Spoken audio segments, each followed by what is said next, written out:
So let's get it going. So what's up, everybody? I'm William Benatti, and welcome to today's webinar. I will be your host, and I will be joined by special guest Mike Ruscica and also Jack Krupe will be joining us. So today is the third in a three-part series, and the title of today's webinar is Thriving in Real Estate Cycles. So let's go ahead and take a look at our agenda for today. So many of you already know us because this is the third of the three-part series, but we'll be doing some brief introductions for those of you who don't know us yet. We'll touch on our experience. We're going to talk about real estate market cycles, distressed assets. We'll talk a little bit about multifamily value add, the benefits of notes, and your call to action on how to participate.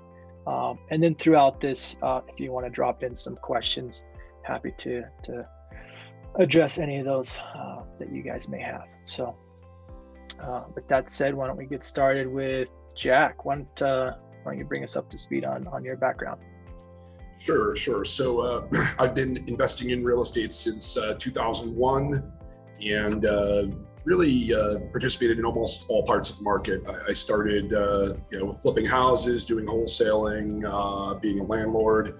Then after the 2008 crisis, transitioned into the private equity side of the business, buying performing and non-performing loans. And that grew to a company that was managing over $3 billion of loan portfolios. Also have a dual MBA from Kellogg and Hong Kong University of Science and Technology.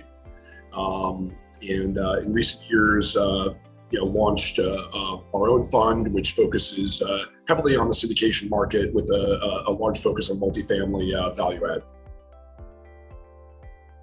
Awesome.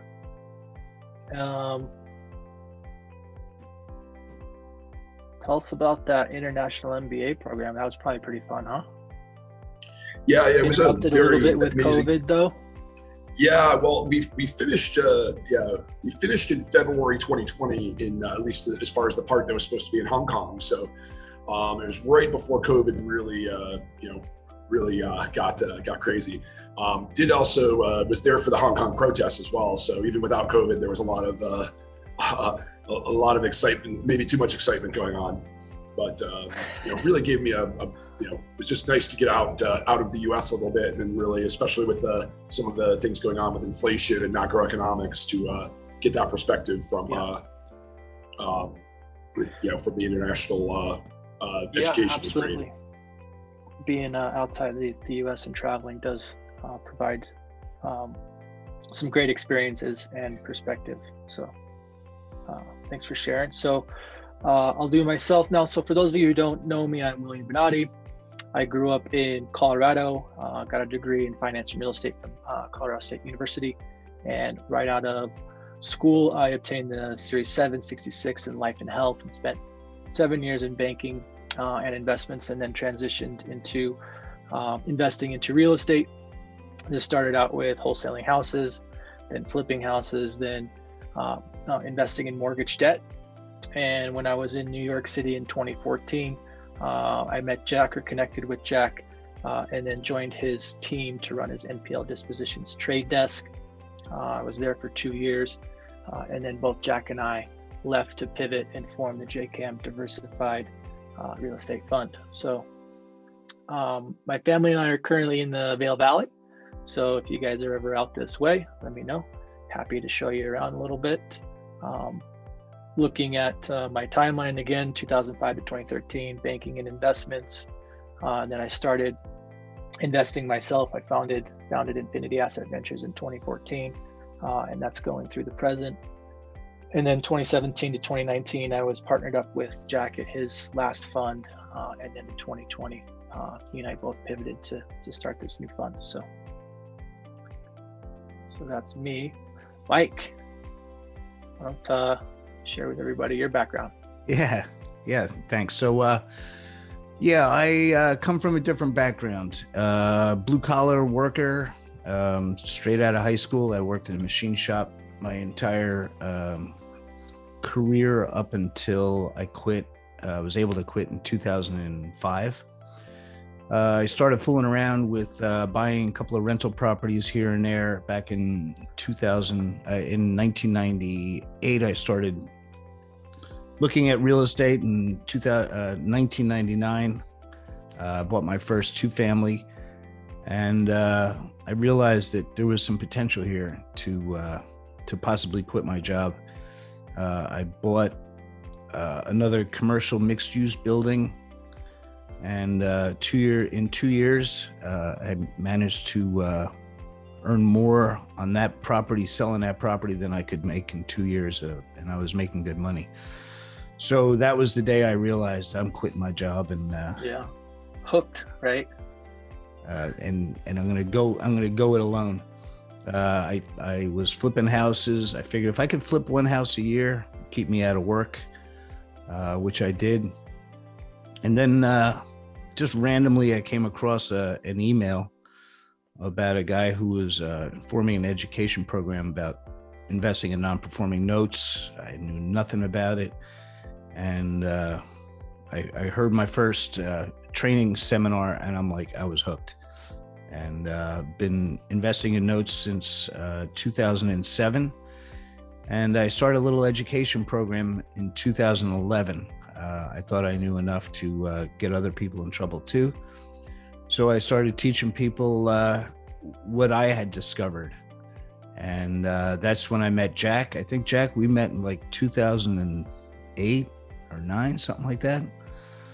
He was working for the guy that was actually training us.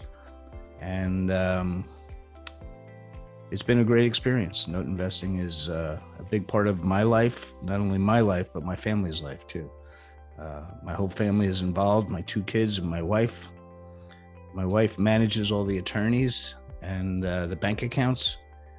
And my kids they're note investors, and it's just a fantastic business. Yeah, what a great story, Mike. Thanks for sharing.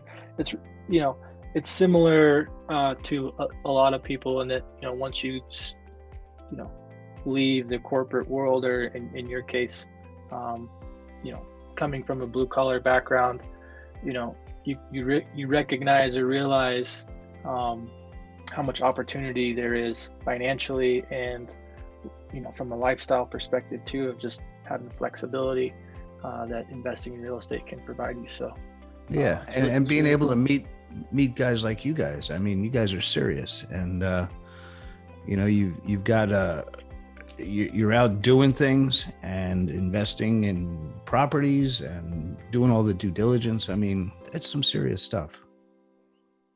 People I would never have had the opportunity to meet, right?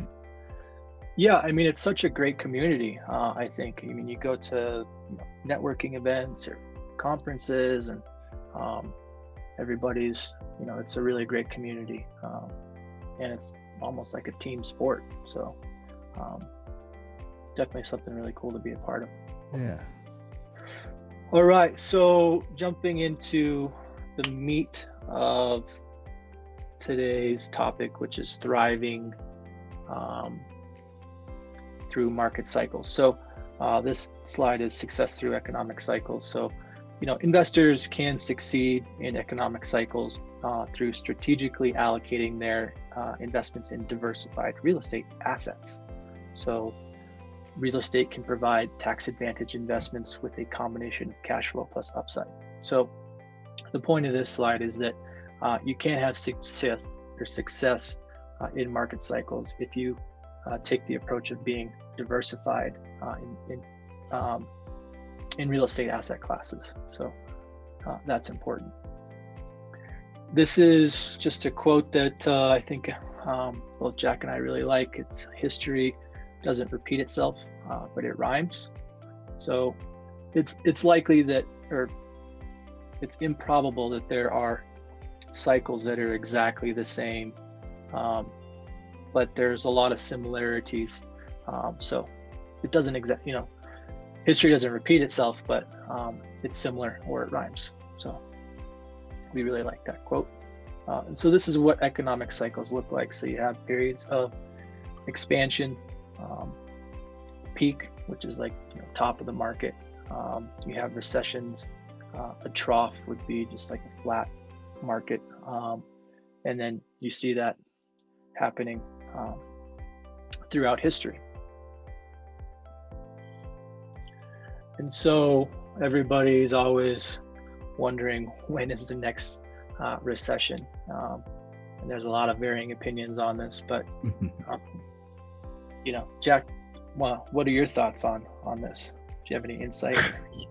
Yeah, I mean, it's a real interesting question. And even looking at last year, the COVID recession, if you look at that chart, that would have been basically a straight down vertical and almost a straight back up, because it was really the shortest recession in history. So, the question is, does that count? Was that the recession, and we're in another multi-year upswing, or was that just sort of an outlier because of COVID, where something bigger is coming? I mean, overall, I'm very bullish on residential real estate. When you talk about history repeating itself or rhyming, I'm not expecting a 2008 type housing crash. So, it's probably going to be something different, whether it's, inflation or currency related, something bigger or broader than just the housing market, because there's still not enough supply of housing. The supply never recovered since 2008. So it's kind of a non-answer, but the answer is we don't know. Well, I mean, that's the thing though, right? I mean, there's a ton of professionals that spend their careers trying to forecast this stuff, that have PhDs and whatever in economics, but there's the opinions vary, right? And opinions are abound. So one thing is for certain though, is that it will happen again, and you should be prepared for it when it does. Exactly. And so, just looking at history, there's been a lot of economic crashes. So, in the Great Depression in 1929, over the course of a few days, the Dow Jones Industrial Average dropped 24.8%. And over the course, that was over a course of a few days. So, and it took over a decade for the economy to get back to pre-depression levels.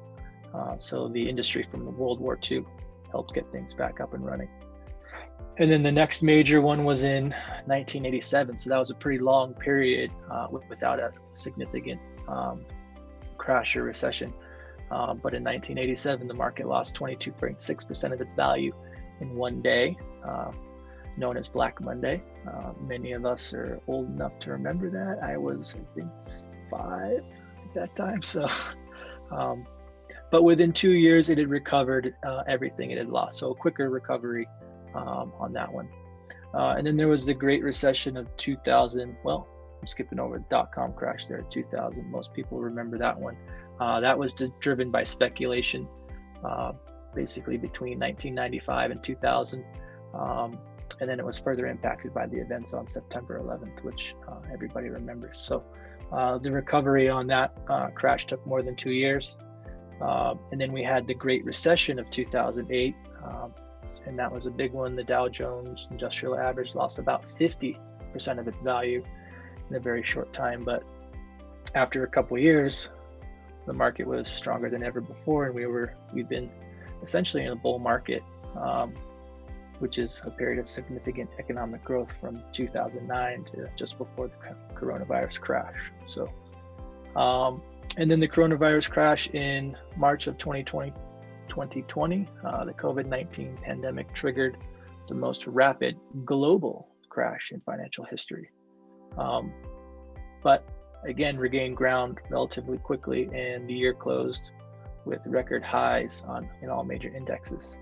So, the lesson here is that, recessions happen. It's hard to predict. Recoveries happen, but you should be prepared for those eventualities. So speaking directly to the 2008 subprime mortgage crisis, Jack, do you want to speak to this? Yeah, so I highlighted why I think it's going to be kind of different this time around. But yeah, I mean, the mid 2000s, there were so many loans originated that really just should have never been originated.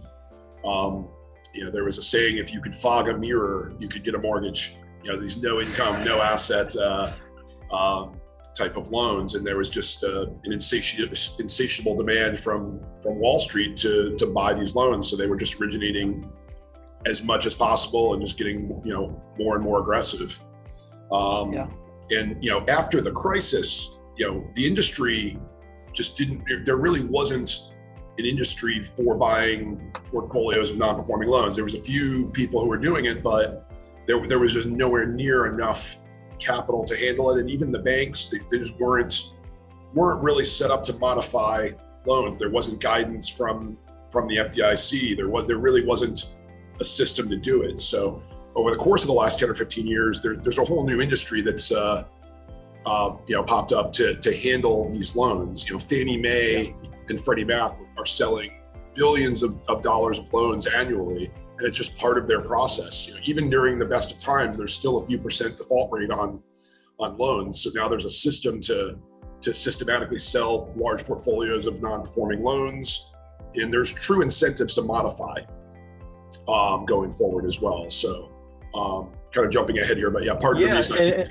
different is that the banks are really trained to modify loans. Add to that there is still record low supply. Many of the sort of middle class or workforce housing, just given the cost of construction too, many of these are trading, they're priced below replacement cost. You just can't build, you can't build something new for what it costs for some of the, the types of markets and middle class housing we go after. So even if we are, towards the peak of any sort of cycle, when you're buying workforce housing or middle class housing for cheaper than it would cost to build, it's a very defensive position. Yeah, Mike, you're seeing a bunch of notes in your business. Are you still seeing loans that were originated prior to 2008? Yes. Yeah. And some of these loans that we're looking at and purchasing are just about to mature. Some of these loans were a 15 or 20 year amortized and reaching maturity date. So that kind of does put some pressure on the banks to do something with those loans. Not that the loan is not collectible once it matures, but it starts to lose your ability to actually foreclose and get the borrower to wake up. But as far as the cycles, as long as there's available credit for lending, which there is right now, there's just an amazing amount of new mortgages being originated with these crazy low interest rates. I did a refi on a 2-family house, and this is an investment property, non-owner occupied, at 3.25%, and that's unheard of. It's always been a couple of points more than prime, or a couple of points more than a primary residence interest rates. So as long as there's available credit, the housing market will stay strong. I don't really, I'm starting to pay attention to available credit now more than supply and demand. Yeah. Available credit, I think, drives the market.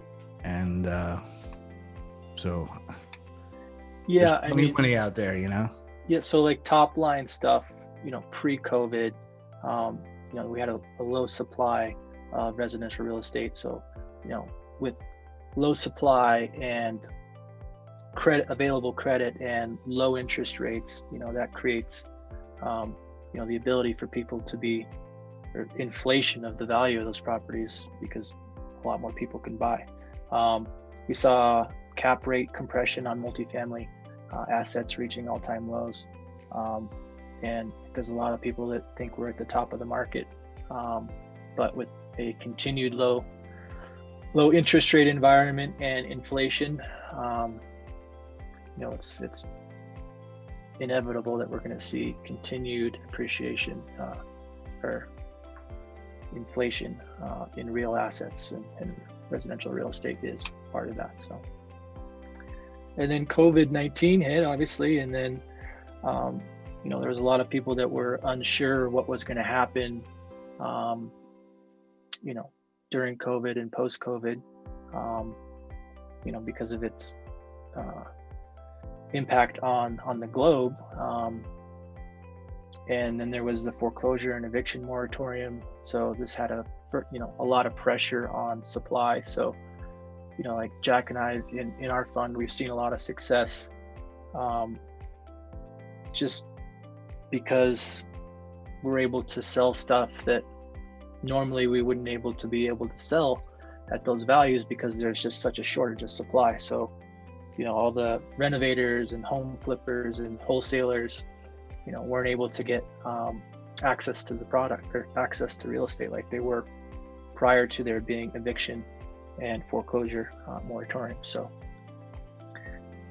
what kind of impacts did the foreclosure moratorium have on your loan portfolio, Mike? So that was really affecting certain states. Like we were heavy in Florida and Illinois, and we just proceeded. We had no problem starting foreclosure. Yeah. And we're foreclosing not to foreclose. We're foreclosing to just get the borrower to realize that, hey, these people are serious and we better do something or we're going to end up moving. Yeah. So Florida was a green light the whole time. And so all of our loan purchases stopped because the banks shut down that department because they're too busy doing other things, too busy with their PPP loans, and they're working from home, and selling loans is usually not a priority. It's kind of a back burner type of thing. And that's why banks just sit on these things for a long time, because it's not super priority, and some banks just don't know how to do it and don't really know that there is a secondary market out there for us. So the moratoriums didn't really slow us down. I know that a lot of the foreclosure attorneys were hurting pretty bad because that was their niche, and so it really varied on state. Yeah. Yes. Very state specific. Yeah. So looking at like, you guys? Yeah, I mean, it had, we don't have a huge amount of holdings in NPLs, REOs in our current fund, but the ones that we did add, I mentioned it earlier, we absolutely crushed it on them because we could sell them as is, where is, occupied with borrowers for, a lot more than what we anticipated, just because of the lack of supply and the huge demand from people. Fantastic. So post COVID, it's also been kind of surprising. Jack, do you want to speak to sort of what we've seen in the multifamily collection rates? Yeah, it's been pretty incredible. I mean, March 2020, I think a lot of people were kind of panicked, but across the board, collections have been in the mid 90s. Again, we benefit from many of our holdings are in the Southeast, Texas, in the Sun Belt, where those economies are growing, and there's a positive migration. People from California are moving to Arizona and Nevada. People from the Northeast, have always been moving to Florida, but there's a much greater concentration of people moving to Florida, Georgia, the Carolinas. So if you look at the 2020 and 2021 numbers, I mean, I think the lowest is 94.6%, or no, I guess there's a 93%. But across the board, I mean, rent has generally been collected, and the other thing is, because of the housing shortage on the residential side and the pricing, the major increase in pricing on the single family housing market, that's really trickled down to keeping occupancy rates high and collections high on the multifamily, because there's Just less people can afford to buy a house, and more people are staying in apartments. So overall, it's been very good for the multifamily sector. Yeah. Speaking of multifamily and why we like multifamily so much, it has quite a few benefits, right? So you get current cash flow from it, and there's upside potential. And these are typically 100 plus unit buildings with on-site property management in strong and growing secondary markets. They are Class B, or we like Class B, which is right in the middle and has strong demand, whether the economy is in a recession or a boom. And these Class B assets are typically 20 to 30 years old. And the value add strategy implemented is to renovate units as leases turn over and improve property amenities, creating the opportunity to increase rental rates and the value of the building. And, as we've seen recently with the pandemic, there's been, as Jack was saying, a pretty significant migration out of cities and into these secondary markets where, there was already limited housing supply. So that further amplifies the demand for this type of housing. So I think we got a question here, maybe, or chat. Okay, yeah. Someone asked, will there be a recorded version? So yeah, there will be. All right, so moving on. So the diversified real estate fund. Jack, do you want to talk about the genesis and the value of the diversified real estate fund? Sure. So, this really started as an add-on to my personal investing. I've been investing in multifamily for a number of years, and one of my early challenges was deciding which deal to do. Did I want to, without having unlimited resources, do I want to be in a deal in Florida or a deal in Texas or a deal in Arizona? And what I wanted to do is give my friends, my family, my colleagues the opportunity to invest alongside me, and also diversify into multiple deals, which I think is much safer for the average passive investor. So really we created the fund to provide the service to my network. I have a significant amount of my own capital that I was going to invest anyway, and we really built a fund around it. I heard a quote recently about monetizing your mission, and my mission was to find solid returns for my own capital, and I have created a somewhat of an investor club through the fund around it where people can invest with us. So yeah, multiple markets, multiple best-in-class operators, and very tax advantaged compared to investing in REITs or really any other investment. It's almost as good as an IRA, even with after-tax money, because of the depreciation that passes through. Yeah. So for those of you who don't know, Jack is kind of a tax nerd of sorts. Well, I mean, he changed his whole lifestyle to have a better tax situation. So only half the year. Moved all the way to Puerto Rico for it. Only for half the year. You change your life, right? So, all right. Great. So that's the diversified fund and sort of the genesis. Thanks for sharing, Jack. Mike, why don't you talk about this slide here and sort of the benefits of notes? Sure. Well, the way I look at note investing, and believe me, I love what you guys do. I own multi-family properties myself, and wouldn't mind getting in with you guys to take some of these things down. But with note investing, I really want a very passive lifestyle. I want to get up when I want. That really was my motivator. To quit my job was I didn't want to get out of bed when my boss told me I had to get up and go to work.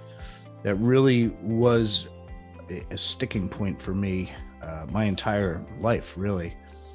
And I discovered this note investing where I would buy a non-performing note. I would work really hard to get that one note performing, turn on that stream of cash flow, put that aside and just let that work itself, and do another one and do another one and do another one. And I've been doing that for 14 years to really change my lifestyle. Because if I look back 14 years, I am my future self now of what I was 14 years ago. And I want to thank my past self for doing what I did 14 years ago, because I have loans that have been paying me for that long a period of time. Yeah. And so we've talked about this in previous episodes. Oh, okay. I was going to say that, like, you've built a really pretty incredible portfolio of performing loans for yourself, right? And I think you were saying it was like almost and close then to 7 figures, right? And then during COVID, like I said before, with all this available cash, borrowers were refinancing us out. Borrowers were realizing that their house was worth so much more than it was 2 years ago, that they were selling and moving and paying us off. So although our note purchasing completely dried up during the last 16, 18 months, literally have bought maybe 5 notes in that period of time. Yeah. But our payoffs have been incredible. And now it's time to replenish our portfolio because we had incredible markups on these things. Yeah. And there's you nothing like see great benefits regardless of the cycle in the note space. Several cycles. We've gone through, since I got into note investing, we have gone through these mini cycles. And that's what this webinar is about. These cycles just continue to change. The industry changes, and you need to really be prepared to pivot like you guys are doing, and get into different types of alternative investing.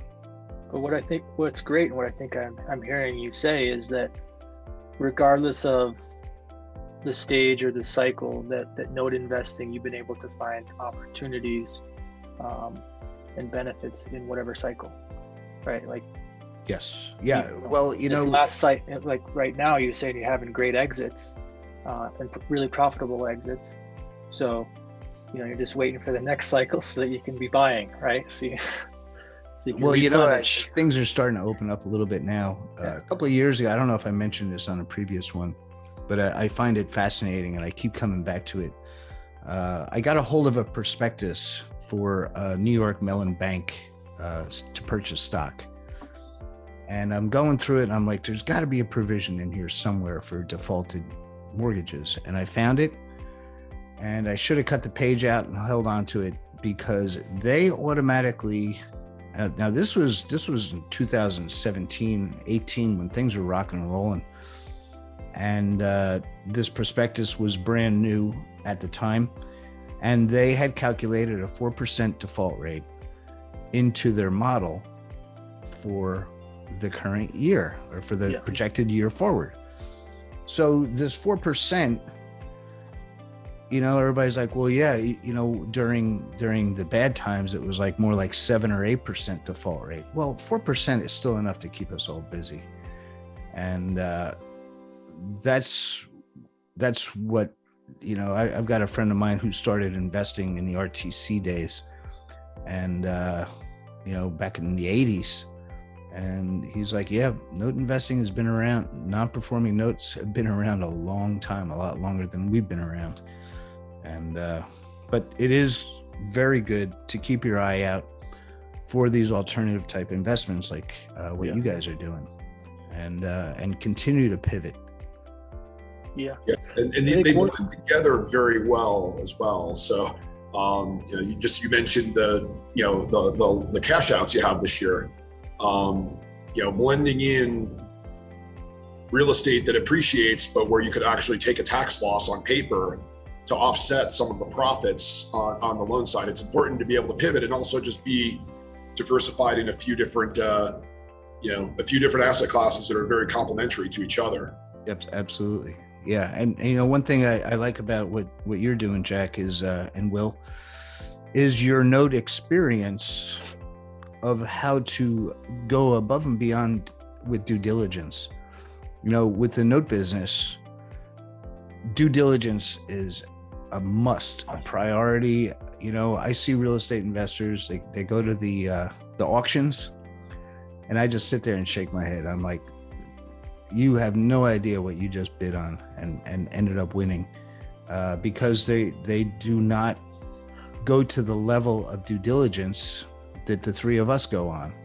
Because with note investing, you better know what the heck you're buying before you pull the trigger and send the wire. Because once you send the wire, there's no pulling it back. And the due diligence process that you now apply to your real estate deals is inherently learned from the note business of really going above and beyond with the practice of due diligence. And you're just going to carry that forward into your real estate deals now. And it's just inherent in your processes now that you will not make a mistake.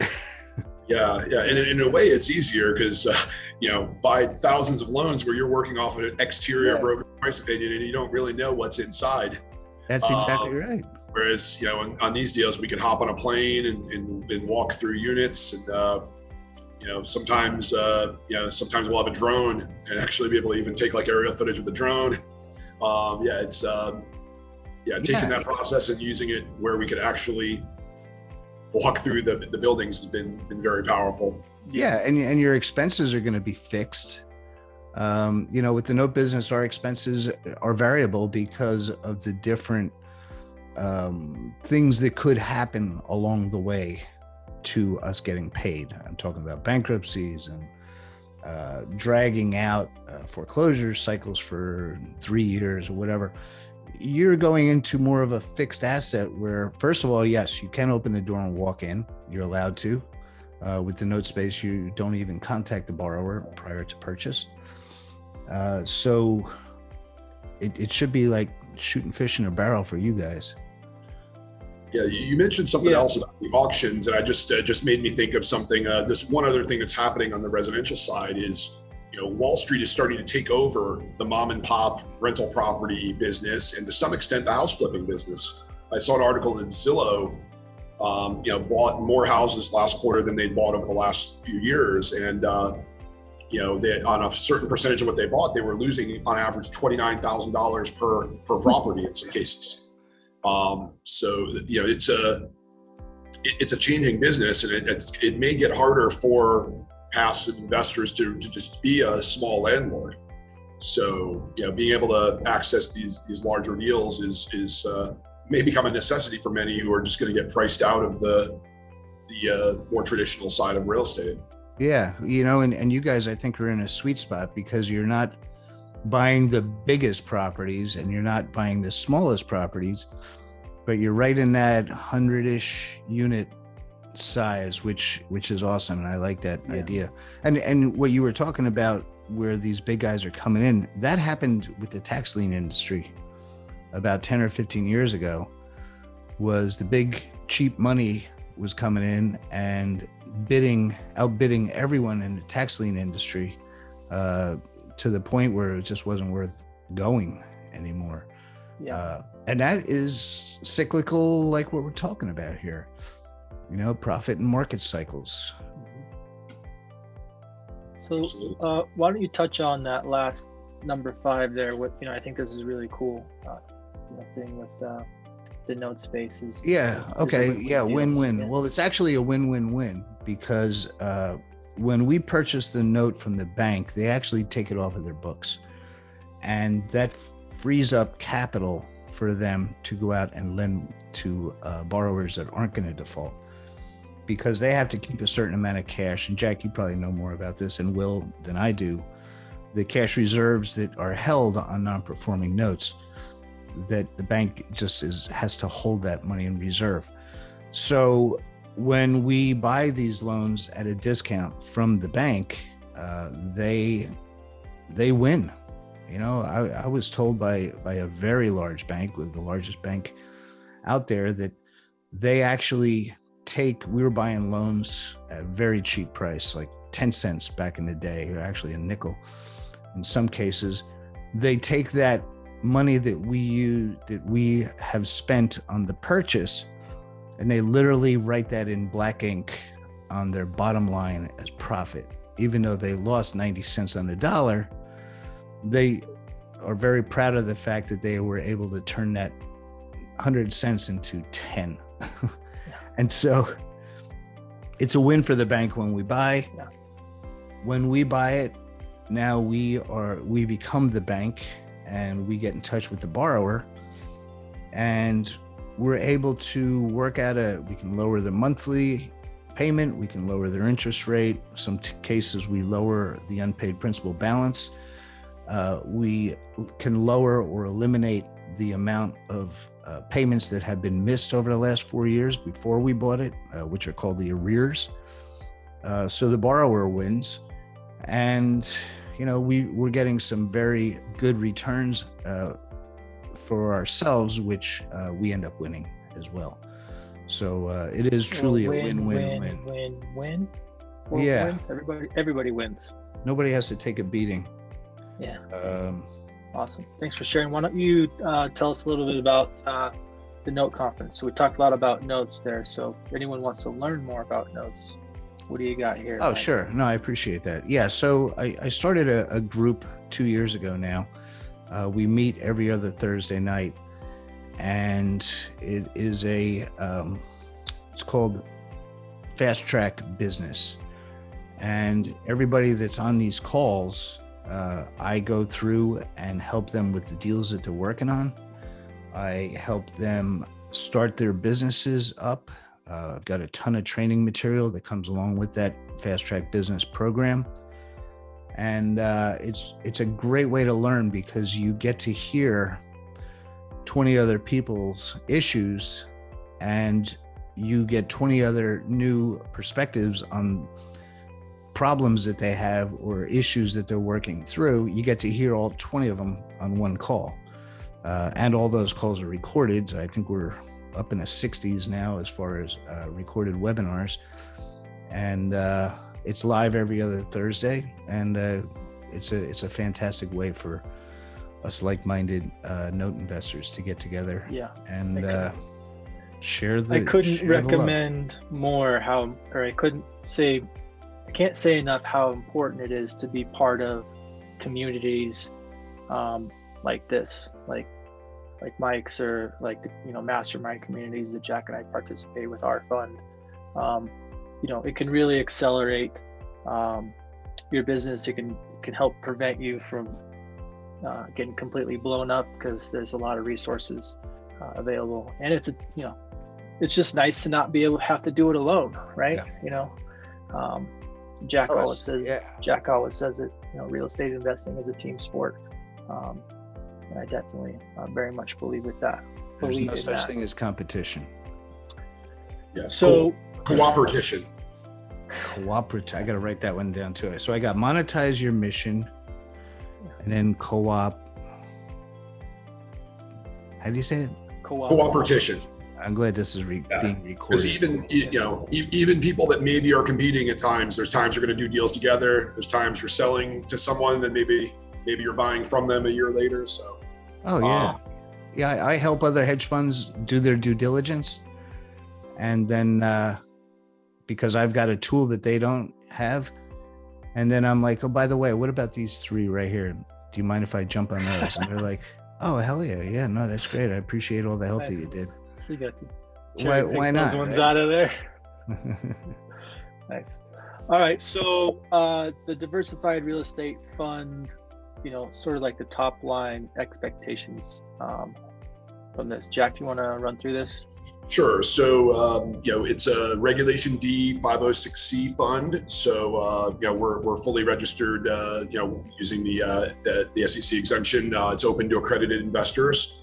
And, we're able to participate in all facets of the syndication market for middle market deals. A bulk of what we've invested in is multifamily because we love that asset class. We're also, able to allocate to similar funds in the self-storage space and the private lending space. We do have one portfolio of non-performing and performing loans that we bought late last year that we're doing really well on. Actually, already generated enough profit to pay for the entire pool, and we still own a number of loans. The multifamily deals are also going extremely well. We actually already cashed out on one deal where we doubled our money in a year and 2 days. Held it just long enough to get long-term capital gains. It was a 97% return on that specific asset. We pay either a 6 or an 8% return quarterly, annualized return. So we do pay dividends every quarter. And when you factor in the appreciation and the value add and the profits when selling, we're expecting that the overall investor's return is going to be 15% plus. That's over roughly a 5-year life cycle. Yeah. So we'd love to, anyone who has interest, we'd love to have a conversation. We really have sort of a consultant type approach with it. I love to understand what investors' goals are. Happy to have more detailed. We're not CPAs, but very, very into tax efficiency. So love to spend some time getting to know anyone who might be interested. See if working together on a fund would be something that's would be a benefit. Yeah, thanks, Jack. So for anyone who's looking for more specific information on the fund, you can go to jkaminvestments.com/offerings. We also have, I think almost all the webinars that we've done on our website. So just a great resource for more information there if you want to check that out. And then here's our contact info. Where do people go if they want to find out more information on the Note conference, Mike? Oh, sure. Just email you or? Yeah, Mike at noconference.com, or you can go to noconference.com. It's just noteconference.com, all one word. Yeah. And what's your website, guys? JKAMinvestments.com. Investments, plural. Yeah. Correct. Got it. Well, cool. Yeah. And so we got my contact info there. Jack's, anyone want to take any questions offline, happy to touch base with you or chat with you. If we don't have any questions right now, we're going to wrap this up. And at the moment, I don't see any. For those of you who are in here right now, any last minute questions? RJ, Mario, Julia, anybody? All right. Well, that'll do it. Thank you guys for joining. Thanks, Mike. Thanks, Jack. Always a pleasure, fellas. Oh yeah, like hanging out with smart people. See you at the next conference, right? Are you going to Dallas next week? Going to Dallas, man. Going to Dallas. I didn't rent a penthouse this time, Jack. Well, we'll look forward to catching up. Grab some steaks. No karaoke this time. All right, guys. All right. Always a pleasure, guys. Have a great one. Likewise. We'll see you. Take care.